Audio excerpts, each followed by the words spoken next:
Ikinyejana kigirwa n'imyaka 100. Muri iki kinyejana turimo cya 21, abahanga bavuze ko kuva mu kinyejana cya 18 kugeza iki gihe turimo cya 21 hashize imyaka 300, ubuzima bwacu bwahindutseho akantu gatoya. Imibereho yacu yahindutseho akantu gato cyane, ariko bavuga ko mu kinyejana cya 22 ubuzima bwacu buzaba bwarahindutse ku kigero cyo hejuru, kuko ibyo ababyeyi bitaga nk'imirage cyangwa se ibyo batugabiraga igihe ibyo batabarutse cyangwa se bashatse kuduha byashize, cyangwa se byabaye bitoya, cyangwa se bitakera, cyangwa se bidafite uburumbuke. Iki ni ikiganiro Menya Nibi. Ndagushishikariza muntu utarakora subscribe kuri Shine TV, uyu ni umwanya wo kugira ngo ukore subscribe, maze buri cyegeranyo cyose dushyize hanze ujye uba mu bambere bakibona, ndetse bagisharinga, bagisangije inshuti zabo mbere bakababonamo ubusirimu. Reka dutangire ikiganiro cyacu. Ese wari uzi ko internet ari igiye kuyobora isi muri iki kinyejana turimo, uhereye muri iki kinyejana turimo kugeza mu binyejana bindi bizaza? Wakwibaza uti gute? Uzareba uburyo ukoreshamo internet ahantu hose, ujya muri banki, ku mashuri, yewe n'ingo ziteye imbere uzasanga ingo zabo zose ari internet bakoresha. Mu gihe bari guteka bakoresha internet, muri toilette bakoresha internet, ahantu hose, ku buryo usanga wenda niba umukire afite piscine, kugira ngo akuremo amazi akoresha internet, no kugira ngo ashyiremo andi akoresha internet. Wakibaza ati niki ushobora kuzaba waraga umwana wawe akazabaho neza? Nta kindi, ni YouTube channel.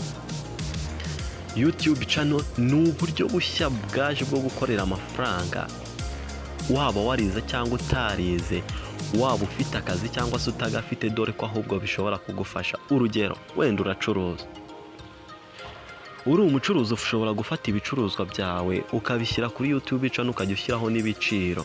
Wamara gushyiraho ibiciro ukajya ushyiraho na transport, maze umuntu gicuruzwa ukajya ukimushyiriwe mu rugo. Ibyo byashoboka uramutse ubishatse.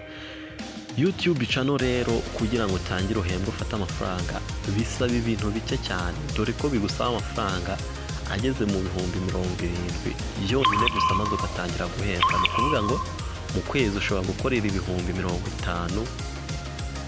Uri wa muntu uba utabishaka, uri wa muntu udakoresha urubuga, udasharinga mu magroupe ya Facebook cyangwa se kuri Instagram n'ahandi, ari gupostinga video yawe ukiryamira.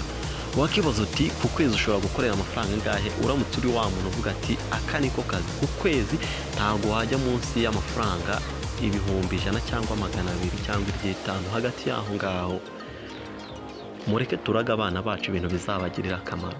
Ikindi kandi hari Facebook page nayo irahemba. Wakibaza ati yo bisaba iki? Icyo bisaba ni aba followers cyangwa abantu bakoze like ibihumbi 10. Biroroshye, hari system ifite ishobora kuguha ukajya wigurira subscribe ushaka, cyangwa se ukama amafaranga nkakugurira. Ushobora kwibwira ngo ibi ni scam ndakubwira, cyangwa se ndashaka kukwiba. Oya, ntago ariko biri. Wowe ibintu bya online murabizi, ni ukubyizera, ni ukwizera ikintu gito nubwo nta kimenyetso waba ufite. Wenda ibyo ndi kubabwira nanjye barabimbwiye ibyo ngibyo.